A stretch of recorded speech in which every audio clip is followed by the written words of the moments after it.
ನಮಸ್ಕಾರ. ಉತ್ತರ Karnataka morning news ರೌಂಡಪ್ಗೆ ಸ್ವಾಗತ. ನಾನು ಪ್ರಿಯಾಂಕಾ ಶ್ರೀಗುರು. ಬನ್ನಿ ಕ್ವಿಕ್ ಆಗಿ ನೋಡೋಣ ಇಂದಿನ ಪ್ರಮುಖ ಸುದ್ದಿಗಳನ್ನು. ಉದ್ಗೀರದಿಂದ ಭಾಲ್ಕಿ ಮಾರ್ಗವಾಗಿ ಬೀದರ್ ಕಡೆಗೆ ಹೊರಟಿದ್ದ ಕೆಕೆಆರ್ಟಿಸಿ ಬಸ್ ಒಂದು ಭಾಲ್ಕಿ ತಾಲೂಕಿನ ಕೋನ ಮೆಳಕುಂದ ಗ್ರಾಮದ ಹತ್ತಿರ ಅಪಘಾತಕ್ಕೊಳಗಾಗಿದ್ದು ಪ್ರಯಾಣಿಕರು ಪ್ರಾಣಾಪಾಯದಿಂದ ಪಾರಾಗಿದ್ದಾರೆ. ಬಸ್ನ ಬ್ರೇಕ್ ಫೇಲ್ ಆಗಿದ್ದರಿಂದ ಚಾಲಕ ನಿಯಂತ್ರಣ ಕಳೆದುಕೊಂಡಿದ್ರು. ಆದ್ದರಿಂದ ಬಸ್ ರಸ್ತೆ ಬದಿ ಇರುವ ಮರಕ್ಕೆ ಡಿಕ್ಕಿ ಹೊಡೆದಿದೆ. ಇನ್ನು ಬಸ್ನಲ್ಲಿ ಪ್ರಯಾಣಿಸುತ್ತಿದ್ದ ಕೆಲವರಿಗೆ ಸಣ್ಣ ಪುಟ್ಟ ಗಾಯಗಳಾಗಿವೆ. ಅದೃಷ್ಟವಶಾತ್ ಯಾವುದೇ ಪ್ರಾಣಾಪಾಯ ಸಂಭವಿಸಿಲ್ಲ ಎಂದು ತಿಳಿದು ಬಂದಿದೆ. ಇನ್ನು ಬಸ್ಸು ಮರಕ್ಕೆ ಡಿಕ್ಕಿ ಹೊಡೆದ ತಕ್ಷಣವೇ ಬಸ್ಸಿನ ಕಿಟಕಿಯ ಗಾಜು ಒಡೆದು ಹೊರಗಡೆ ಬಂದಿದ್ದೇವೆ ಎಂದು ಬಸ್ಸಿನಲ್ಲಿ ಪ್ರಯಾಣಿಸುತ್ತಿರುವ ಪ್ರಯಾಣಿಕರು ತಿಳಿಸಿದ್ದಾರೆ. ಇನ್ನು ಘಟನೆ ಬಳಿಕ ತಕ್ಷಣವೇ ಸ್ಥಳೀಯರು ಪ್ರಯಾಣಿಕರ ನೆರವಿಗೆ ಧಾವಿಸಿ ಸಹಾಯ ಕೂಡ ಮಾಡಿದ್ದಾರೆ ಎನ್ನಲಾಗ್ತಿದೆ.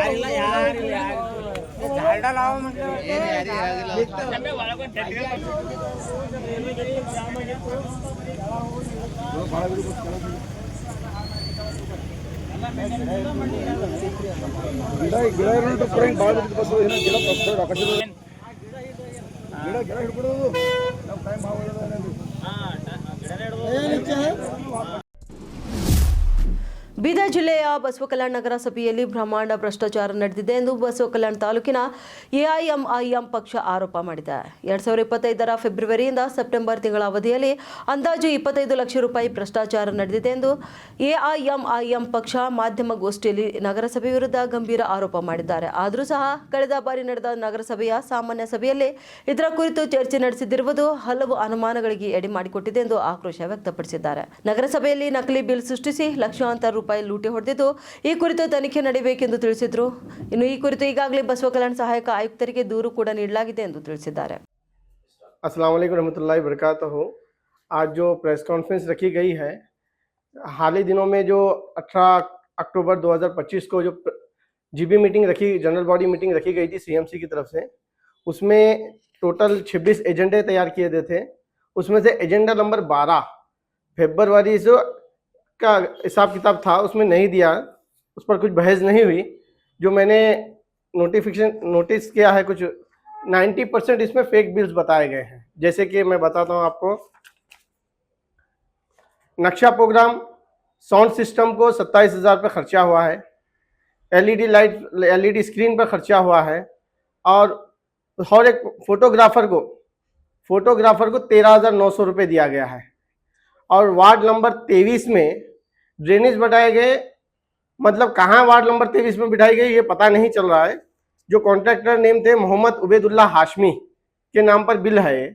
टोटल बिल 1,61,347 रुपीज़ का है, मगर वार्ड नंबर 23 में कहाँ लगा हुआ है मुझे पता। ಆರ್ಎಸ್ಎಸ್ ಪಥ ಸಂಚಲನಕ್ಕೆ ಅನುಮತಿ ನೀಡಿದ ಜಿಲ್ಲಾಡಳಿತ. ಗುರುಮಠಕಲ್ ಪಟ್ಟಣದಲ್ಲಿ ಪಥ ಸಂಚಲನ ಮಾಡಲು ಅನುಮತಿ ನೀಡಲಾಗಿದೆ. ಯಾದಗಿರಿ ಜಿಲ್ಲೆಯ ಗುರುಮಠಕಲ್ ಪಟ್ಟಣದಲ್ಲಿ ಅಕ್ಟೋಬರ್ 30ರಂದು ಆರ್ಎಸ್ಎಸ್ ಪಥ ಸಂಚಲನಕ್ಕೆ ಅನುಮತಿ ನೀಡಲಾಗಿದೆ. ಜಿಲ್ಲಾಧಿಕಾರಿ ಹರ್ಷಲ್ ಬೋಯರ್ ಅವರಿಂದ ಆರ್ಎಸ್ಎಸ್ ಪಥ ಸಂಚಲನಕ್ಕೆ ಅನುಮತಿ ದೊರಕಿದೆ. ಇನ್ನು ಇದರಲ್ಲಿ 10 ಷರತ್ತುಗಳನ್ನು ವಿಧಿಸಿ ಪಥ ಸಂಚಲನಕ್ಕೆ ಅನುಮತಿಯನ್ನ ನೀಡಲಾಗಿದೆ. ಆರ್ಎಸ್ಎಸ್ನ ಜಿಲ್ಲಾ ಪ್ರಚಾರ ಪ್ರಮುಖ ಬಸಪ್ಪ ಸಂಜನೋಳ್ ಅನುಮತಿಗಾಗಿ 2ನೇ ಬಾರಿ ಅರ್ಜಿ ಸಲ್ಲಿಸಿದ್ರು. ಇನ್ನು ಮೊದಲನೇ ಅನುಮತಿಗಾಗಿ ಅರ್ಜಿ ಸಲ್ಲಿಸಿದಾಗ ಪಥ ಸಂಚಲನ ನಡೆಸಲು 3 ದಿನಗಳ ಮುಂಚೆ ಅರ್ಜಿ ಸಲ್ಲಿಸಿದ ಹಿನ್ನೆಲೆ ಅನುಮತಿ ನಿರಾಕರಣೆ ಮಾಡಲಾಗಿತ್ತು. ಇನ್ನು ಅಕ್ಟೋಬರ್ 25ರಂದು ಪಥ ಸಂಚಲನ ಮಾಡಲು ಸಿದ್ಧತೆ ಮಾಡಿಕೊಂಡಿದ್ರು. ಆದರೆ ಅನುಮತಿ ನಿರಾಕರಣೆ ಹಿನ್ನೆಲೆ ವಿವಾದಕ್ಕೆ ಕಾರಣವಾಗಿತ್ತು. ಆದರೆ ಇಂದು ಪಥ ಸಂಚಲನಕ್ಕೆ ಅನುಮತಿ ಹಿನ್ನೆಲೆ ವಿವಾದಕ್ಕೆ ಈಗ ತೆರೆಯನ್ನ ಕಂಡಿದೆ. ಮಂಡ್ಯ ಜೆಡಿಎಸ್ ಭದ್ರಕೋಟೆ ಎಂದೇ ಹೇಳಲಾಗ್ತಿದೆ. ಆದರೆ 2023ರ ವಿಧಾನಸಭೆ ಚುನಾವಣೆಯಲ್ಲಿ ಒಂದೇ ಒಂದು ಕ್ಷೇತ್ರದಲ್ಲಿ ಗೆಲ್ಲಲು ಸಾಧ್ಯವಾಗಲಿಲ್ಲವಾದರೂ ಲೋಕಸಭಾ ಚುನಾವಣೆಯಲ್ಲಿ ಎಚ್.ಡಿ. ಕುಮಾರಸ್ವಾಮಿ ಗೆಲುವು ಸಾಧಿಸಿದರು. ಈ ಮೂಲಕ ಮಂಡ್ಯ ಜಿಲ್ಲೆ ಜೆಡಿಎಸ್ ಪಾಲಿಗೆ ಶಕ್ತಿ ಕೇಂದ್ರ ಎಂದು ಸಾಬೀತು ಮಾಡಿದರು. ಕುಮಾರಸ್ವಾಮಿ ಕ್ಷೇತ್ರದ ಹಾಲಿ ಎಂಪಿ ಆಗಿದ್ದರೂ ಸಹ ಜಿಲ್ಲೆಯಲ್ಲಿ ಜೆಡಿಎಸ್ಗೆ ಮುಖಭಂಗವಾಗಿದೆ. ಇನ್ನು ಸಮರಕ್ಕೂ ಮುನ್ನವೇ ಕೈ ಮುಂದೆ ಶಸ್ತ್ರ ತ್ಯಾಗ. ಇನ್ನು ಭದ್ರಕೋಟೆ ಮಂಡ್ಯದಲ್ಲೇ ಮಂಕಾಯ್ತಾ ಜೆಡಿಎಸ್ ಹಾಗೂ ಬಿಜೆಪಿ ಮಾಜಿ ದೋಸ್ತಿ ಪಡೆಗೆ ಮಂಡ್ಯದಲ್ಲಿ ಸಚಿವ Cheluvarayaswamy master stroke.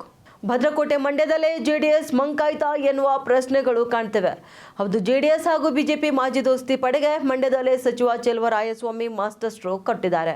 H D. Kumaraswamy ಅವರು ಜೆಡಿಎಸ್ ಭದ್ರಕೋಟೆ ಎನಿಸಿಕೊಂಡಿರುವ ಮಂಡ್ಯದ ಹಾಲಿ ಸಂಸದರಾಗಿದ್ದರೂ ಕೂಡ ಜೆಡಿಎಸ್ ಸಮರಕ್ಕೂ ಮುನ್ನವೇ ಶಸ್ತ್ರ ತ್ಯಾಗ ಮಾಡಿದೆ. ಹೌದು, ಮನ್ಮೂಲ್ ಬಳಿಕ ಮಂಡ್ಯ ಡಿಸಿಸಿ ಬ್ಯಾಂಕ್ ಚುನಾವಣೆಯಲ್ಲೂ ಕಾಂಗ್ರೆಸ್ 12 ಸ್ಥಾನಗಳ ಪೈಕಿ 9 ನಿರ್ದೇಶಕರು ಅವಿರೋಧ ಆಯ್ಕೆಯಾಗಿದ್ದಾರೆ. ಈ ಮೂಲಕ ದಳಪತಿಗಳಿಗೆ ಆಘಾತವಾಗಿದ್ದು ಭದ್ರಕೋಟೆ ಮಂಡ್ಯದಲ್ಲೇ ಜೆಡಿಎಸ್ ಮಂಕಾಯ್ತಾ ಎನ್ನುವ ಪ್ರಶ್ನೆಗಳು ಉದ್ಭವಿಸಿವೆ. ಮಂಡ್ಯ ಜಿಲ್ಲಾ ಸಹಕಾರ ಕೇಂದ್ರ ಬ್ಯಾಂಕ್ ಆಡಳಿತ ಮಂಡಳಿ ಚುನಾವಣೆ ಕಣದಿಂದ ಜೆಡಿಎಸ್ ಬೆಂಬಲಿತ ಅಭ್ಯರ್ಥಿಗಳು ಹಿಂದೆ ಸರಿದಿದ್ದಾರೆ. ಈ ಹಿನ್ನೆಲೆಯಲ್ಲಿ 9 ಮಂದಿ ಕಾಂಗ್ರೆಸ್ ಬೆಂಬಲಿತ ಅಭ್ಯರ್ಥಿಗಳು ಅವಿರೋಧವಾಗಿ ಆಯ್ಕೆಯಾಗಿದ್ದಾರೆ. ಶಾಸಕ ಪಿಎಂ ನರೇಂದ್ರ ಸ್ವಾಮಿ, ಸಚಿವ ಚಲುವರಾಯಸ್ವಾಮಿ ಪುತ್ರ Sachin, P Sandarsh, B Girisha, K V Dinesh, H Ashok, A Vijendra Murthy ಮತ್ತು ಕೆಸಿ ಜೋಗಿಗೌಡ ಅವಿರೋಧವಾಗಿ ಆಯ್ಕೆಯಾಗಿದ್ದು, ಉಳಿದ 3 ಸ್ಥಾನಗಳಿಗೆ ನವೆಂಬರ್ 2ರಂದು ಚುನಾವಣೆ ನಡೆಯಲಿದೆ. ಆದರೆ ಚುನಾವಣೆಗೂ ಮುನ್ನವೇ ಕಾಂಗ್ರೆಸ್ ಗೆದ್ದು ಬೀಗಿದ್ದು ಬ್ಯಾಂಕ್ನ ಆಡಳಿತ ಚುಕ್ಕಾಣಿ ಕಾಂಗ್ರೆಸ್ ವಶವಾಗಿದೆ. ಇದರೊಂದಿಗೆ ಕೇಂದ್ರ ಸಚಿವ ಎಚ್.ಡಿ. ಕುಮಾರಸ್ವಾಮಿ ಅವರ ಸಂಸದೀಯ ಕ್ಷೇತ್ರದಲ್ಲಿ ಕಾಂಗ್ರೆಸ್ ಇತಿಹಾಸ ಸೃಷ್ಟಿಸಿದೆ.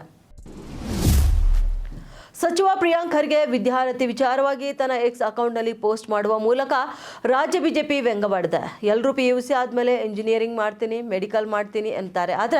ಆದರೆ ಪ್ರಿಯಾಂಕ್ ಖರ್ಗೆ PUC ಮುಗಿದ ಮೇಲೆ SSLC ಸೇರುತ್ತೇನೆ ಅಂತಾರೆ. ಇನ್ನು ಪ್ರಿಯಾಂಕ್ ಖರ್ಗೆ ಅವರ ವಿದ್ಯಾರ್ಹತೆ ಪ್ರತಿ ವರ್ಷದ ಅಫಿಡವಿಟ್ನಲ್ಲಿ ಬದಲಾಗುತ್ತೆ ಎಂದು ಆರೋಪ ಕೂಡ ಮಾಡಿದ್ದಾರೆ.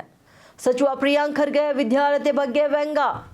ಎಕ್ಸ್ ಅಕೌಂಟ್ನಲ್ಲಿ ಪೋಸ್ಟ್ ಮಾಡುವ ಮೂಲಕ ರಾಜ್ಯ ಬಿಜೆಪಿ ವ್ಯಂಗ್ಯವಾಡಿದ್ದಾರೆ. ಇನ್ನು PUC ಆದಮೇಲೆ ಇಂಜಿನಿಯರಿಂಗ್ ಮಾಡ್ತೀನಿ, ಮೆಡಿಕಲ್ ಮಾಡ್ತೀನಿ ಅಂತಾರೆ. ಇನ್ನು ಪ್ರಿಯಾಂಕ್ ಖರ್ಗೆ PUC ಆದಮೇಲೆ SSLC ಸೇರುತ್ತೇನೆ ಎನ್ನುತ್ತಾರೆ ಅಂತ ಬಿಜೆಪಿಯವರು ಪ್ರಿಯಾಂಕ್ ಖರ್ಗೆ ಅವರ ಮೇಲೆ ವ್ಯಂಗ್ಯವಾಡಿದ್ದಾರೆ. ರಾಜ್ಯ ಸರ್ಕಾರದ IT-BT ಸಚಿವ ಪ್ರಿಯಾಂಕ್ ಖರ್ಗೆ ವಿದ್ಯಾರ್ಹತೆ ಬಗ್ಗೆ ಈ ಹಿಂದೆ ಸಾಕಷ್ಟು ಚರ್ಚೆಗಳು ನಡೆದಿದ್ವು. 2023ರ ವಿಧಾನಸಭೆ ಚುನಾವಣೆ ವೇಳೆಯೂ ಕೂಡ ಈ ವಿಷಯ ಭಾರಿ ಸದ್ದು ಮಾಡಿತ್ತು. ಆದರೆ ಈಗ ಮತ್ತದೇ ವಿಷಯವನ್ನ ರಾಜ್ಯ ಬಿಜೆಪಿ ಮುನ್ನೆಲೆಗೆ ಎಳೆದು ತಂದಿದೆ. ಈ ಬಗ್ಗೆ ಕರ್ನಾಟಕ ಬಿಜೆಪಿ ಎಕ್ಸ್ ಅಕೌಂಟ್ನಲ್ಲಿ ಪೋಸ್ಟ್ ಮಾಡಿದ್ದು, ಎಲ್ಲರೂ PUC ಆದಮೇಲೆ ಇಂಜಿನಿಯರಿಂಗ್ ಮಾಡ್ತೀನಿ, ಮೆಡಿಕಲ್ ಮಾಡ್ತೀನಿ ಅಂತಾರೆ. ಆದರೆ ಪ್ರಿಯಾಂಕ್ ಖರ್ಗೆ ನೋಡಿದ್ರೆ PUC ಆದಮೇಲೆ SSLC ಸೇರ್ತೇನೆ ಅಂತಾರೆ ಎಂದು ವ್ಯಂಗ್ಯ ಕೂಡ ಮಾಡಿದ್ದಾರೆ. ಚುನಾವಣೆ ವೇಳೆ ಪ್ರಿಯಾಂಕ್ ಖರ್ಗೆ ಸಲ್ಲಿಸಿದ್ದು ಎನ್ನಲಾದಂಥ ಅಫಿಡವಿಟ್ ಫೋಟೋ ಸಮೇತ ಪೋಸ್ಟ್ ಹಂಚಿಕೊಂಡಿರುವ ಬಿಜೆಪಿ ಪ್ರಿಯಾಂಕ್ ಖರ್ಗೆ ಅವರ ವಿದ್ಯಾರ್ಹತೆ ಪ್ರತಿ ವರ್ಷದ ಅಫಿಡವಿಟ್ನಲ್ಲಿ ಬದಲಾಗುತ್ತೆ ಎಂದು ಹೇಳಿದೆ. ಈ ಹಿಂದೆ ತಮ್ಮ ವಿದ್ಯಾರ್ಹತೆ ಬಗ್ಗೆ ಚರ್ಚೆಯಾಗಿದ್ದ ವೇಳೆ ಸ್ವತಃ ಪ್ರಿಯಾಂಕ್ ಖರ್ಗೆ ಅವರೇ ಈ ಬಗ್ಗೆ ಸ್ಪಷ್ಟನೆ ನೀಡಿದ್ದಾರೆ. ನಾನು ಕೇವಲ ಸೆಕೆಂಡ್ PUC ಪಾಸ್ ಆದವನು ಎಂಬ ಮಾಧ್ಯಮಗಳ ವರದಿ ನೋಡಿ ಅಚ್ಚರಿಗೊಂಡಿದ್ದಾನೆ. ನಾನು ಡಿಜಿಟಲ್ ಆನಿಮೇಷನ್ ಓದಿದ್ದು ಅದನ್ನು ಈಗ ಡಿಗ್ರಿ ಎಂದು ಪರಿಗಣಿಸಲಾಗ್ತಿದೆ. ನ್ಯಾಷನಲ್ ಲಾ ಸ್ಕೂಲ್ನಲ್ಲಿ ನಾನು 13ನೇ ರ್ಯಾಂಕ್ ಪಡೆದವನು ಎಂಬುದು ಯಾರಿಗೂ ಗೊತ್ತಿಲ್ಲ. ಇನ್ನು ಸ್ಕಾಟ್ಲೆಂಡ್ ದೇಶದ ರೆಫರೆಂಡಮ್ ಅಧ್ಯಯನಕ್ಕೆ ಆಯ್ಕೆಯಾದ 4 ಶಾಸಕರಲ್ಲಿ ನಾನು ಕೂಡ ಒಬ್ಬರು ಎಂದು ಅವರು ಹೇಳಿಕೊಂಡಿದ್ದರು. ಕಾಂಗ್ರೆಸ್ನಲ್ಲಿ ಮುಖ್ಯಮಂತ್ರಿ ಹುದ್ದೆಗೆ ಸ್ಪರ್ಧೆಯಲ್ಲಿರುವ ಡಿಕೆ ಶಿವಕುಮಾರ್ ಮತ್ತು ಸತೀಶ್ ಜಾರಕಿಹೊಳಿ ಇಬ್ಬರು ಸಿಎಂ ಆಗುವುದಿಲ್ಲ. ಬದಲಿಗೆ AICC ಅಧ್ಯಕ್ಷ ಮಲ್ಲಿಕಾರ್ಜುನ್ ಖರ್ಗೆ ರಾಜ್ಯದ ಮುಖ್ಯಮಂತ್ರಿಯಾಗಲಿದ್ದಾರೆ ಎಂದು ಯತ್ನಾಳ್ ಸ್ಫೋಟಕ ಹೇಳಿಕೆ ನೀಡಿದ್ದಾರೆ. ಬೆಳಗಾವಿಯ ಕನೇರಿ ಮಠದ ಸ್ವಾಮೀಜಿಯವರ ಬೆಂಬಲದೊಂದಿಗೆ ನಡೆದ ಸಭೆಯ ಬಳಿಕ ಮಾಧ್ಯಮಗಳೊಂದಿಗೆ ಮಾತನಾಡಿದ ಯತ್ನಾಳ್, ಕಾಂಗ್ರೆಸ್ನ ನಾಯಕತ್ವ ಬದಲಾವಣೆಯ ಬಗ್ಗೆ ಹೇಳಿಕೆಯೊಂದನ್ನು ನೀಡಿದ್ದಾರೆ. ಮಲ್ಲಿಕಾರ್ಜುನ್ ಖರ್ಗೆ ಒಮ್ಮೆ ಸಿಎಂ ಆಗಬೇಕೆಂಬ ಕನಸಿನೊಂದಿಗೆ ಕಾಯುತ್ತಿದ್ದಾರೆ. ಡಿಕೆ ಶಿವಕುಮಾರ್ಗೆ ಸಿಎಂ ಸ್ಥಾನ ನೀಡಲು ಕಾಂಗ್ರೆಸ್ನಲ್ಲಿ ತೀರ್ಮಾನವಾದರೆ ಸಿದ್ದರಾಮಯ್ಯ, ಸತೀಶ್ ಜಾರಕಿಹೊಳಿ ಅವರ ಬೆಂಬಲಕ್ಕೆ ನಿಲ್ತಾರೆ ಎಂದು ಸಿದ್ದರಾಮಯ್ಯ ತಮ್ಮ ಪುತ್ರನ ಮೂಲಕ ಸಂದೇಶವನ್ನು ಸಾರಿದ್ದಾರೆ ಎಂದು ಯತ್ನಾಳ್ ಆರೋಪ ಮಾಡಿದ್ದಾರೆ. ಇನ್ನು ಬಿಜೆಪಿ ರಾಜ್ಯಾಧ್ಯಕ್ಷ ಸ್ಥಾನಕ್ಕೆ ವಿಜೇಂದ್ರರನ್ನ ಮತ್ತೆ ನೇಮಿಸಿದರೆ ತಾವು JCB ಎಂಬ ಹೊಸ ರಾಜಕೀಯ ಪಕ್ಷವನ್ನು ರಚಿಸುವುದಾಗಿ ಘೋಷಣೆ ಕೂಡ ಮಾಡಿದ್ದಾರೆ. ಈ ಪಕ್ಷದಲ್ಲಿ JDS, ಕಾಂಗ್ರೆಸ್ ಮತ್ತು ಬಿಜೆಪಿಯಲ್ಲಿ ತೃಪ್ತರಾಗದ ನಾಯಕರು ಸೇರಿಕೊಳ್ಳಲಿದ್ದಾರೆ ಎಂದು ಕೂಡ ತಿಳಿಸಿದ್ದಾರೆ. ಪ್ರಸ್ತುತ ಬಿಜೆಪಿ 50ಕ್ಕೂ ಹೆಚ್ಚು ಶಾಸಕರು ಮತ್ತು ಹಲವಾರು ಸಂಸದರ ಬೆಂಬಲ ತಮಗಿದೆ ಎಂದು ಯತ್ನಾಳ್ ಹೇಳಿಕೊಂಡಿದ್ದಾರೆ. ವಿಜೇಂದ್ರರನ್ನ ರಾಜ್ಯಾಧ್ಯಕ್ಷರನ್ನಾಗಿ ನೇಮಿಸಿದ ತಕ್ಷಣ JCB ಪಕ್ಷವನ್ನು ಸಕ್ರಿಯಗೊಳಿಸಲಾಗುವುದೆಂದು ಎಚ್ಚರಿಕೆ ಕೂಡ ನೀಡಿದ್ದಾರೆ. ಬಿಹಾರದ ದರ್ಭಾಂಗದಲ್ಲಿ ಇಂದು ಮಾತನಾಡಿದ ಕೇಂದ್ರ ಗೃಹ ಸಚಿವ ಅಮಿತ್ ಶಾ, RJD ಮುಖ್ಯಸ್ಥ ಲಾಲು ಪ್ರಸಾದ್ ಯಾದವ್ ಮತ್ತು ಕಾಂಗ್ರೆಸ್ ಹಿರಿಯ ನಾಯಕಿ ಸೋನಿಯಾ ಗಾಂಧಿ ತಮ್ಮ ಪುತ್ರರನ್ನ ಬಿಹಾರದ ಮುಖ್ಯಮಂತ್ರಿ ಮತ್ತು ಭಾರತದ ಪ್ರಧಾನಿಯನ್ನಾಗಿ ಮಾಡಲು ಪ್ರಯತ್ನಿಸುತ್ತಿದ್ದಾರೆ. ಆದರೆ ಆ 2 ಹುದ್ದೆಗಳು ಖಾಲಿ ಇಲ್ಲ ಎಂದು ಅಣಕಿಸಿದ್ದಾರೆ.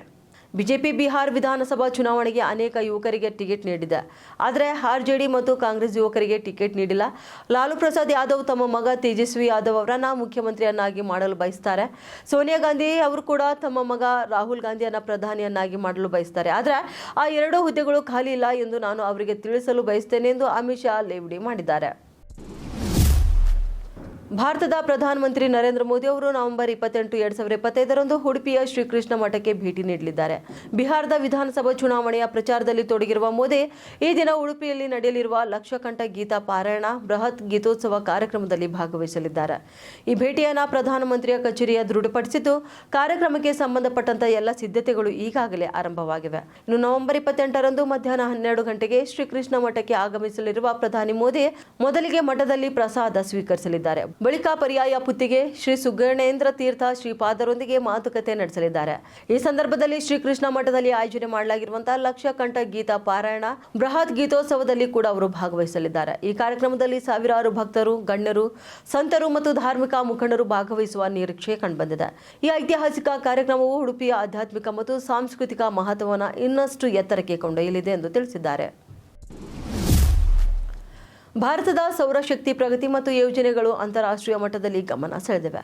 ಇತ್ತೀಚೆಗೆ ನಡೆದ ಅಂತಾರಾಷ್ಟ್ರೀಯ ಸೌರ ಒಕ್ಕೂಟದ 8ನೇ ಅಧಿವೇಶನದಲ್ಲಿ 125ಕ್ಕೂ ಹೆಚ್ಚು ರಾಷ್ಟ್ರಗಳು ಭಾರತದ ಸೌರ ಮಾದರಿಯನ್ನ ಕುತೂಹಲದಿಂದ ವೀಕ್ಷಣೆ ಮಾಡಿದ್ದು, ಸುಮಾರು 50 ದೇಶಗಳು ತಮ್ಮ ರಾಷ್ಟ್ರಗಳಲ್ಲೂ ಇದೇ ಮಾದರಿಯನ್ನ ಅನುಸರಿಸಲು ಆಸಕ್ತಿಯನ್ನು ವ್ಯಕ್ತಪಡಿಸಿವೆ. ನವದೆಹಲಿಯ ಭಾರತ್ ಮಂಟಪದಲ್ಲಿ ನಡೆದ ಈ ಅಧಿವೇಶನಕ್ಕೆ 30ಕ್ಕೂ ಹೆಚ್ಚು ಮಂತ್ರಿಗಳು ಮತ್ತು 550ಕ್ಕೂ ಅಧಿಕ ಪ್ರತಿನಿಧಿಗಳು ಭಾಗವಹಿಸಿದರು. ಪ್ರಧಾನಿ ನರೇಂದ್ರ ಮೋದಿ ಅವರ ಒಂದು ಜಗತ್ತು, ಒಂದು ಸೂರ್ಯ, ಒಂದು ಗ್ರಿಡ್ ದೃಷ್ಟಿಕೋನವನ್ನು ಬೆಂಬಲಿಸಿ 120ಕ್ಕೂ ಹೆಚ್ಚು ದೇಶಗಳು ಸೌರಶಕ್ತಿಯಲ್ಲಿ ಜಾಗತಿಕ ಸಹಕಾರ ಮತ್ತು ಹೂಡಿಕೆಯನ್ನು ವೇಗಗೊಳಿಸುವ ಒಪ್ಪಂದಕ್ಕೆ ಸಹಿ ಹಾಕಿದವು.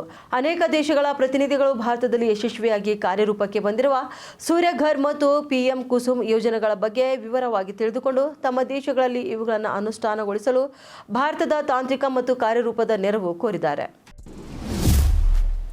ಚೀನಾ ಅಧ್ಯಕ್ಷ ಶಿ ಜಿನ್ಪಿಂಗ್ ಅವರನ್ನ ಭೇಟಿ ಮಾಡುವ ಮೊದಲು ಅಮೆರಿಕ ಅಧ್ಯಕ್ಷ ಡೊನಾಲ್ಡ್ ಟ್ರಂಪ್ ಪರಮಾಣು ಶಸ್ತ್ರಾಸ್ತ್ರಗಳ ಪರೀಕ್ಷೆಗೆ ರಕ್ಷಣಾ ಇಲಾಖೆಗೆ ಸೂಚಿಸಿದರು ಎನ್ನುವ ಮಾಹಿತಿ ಲಭ್ಯವಾಗಿದೆ.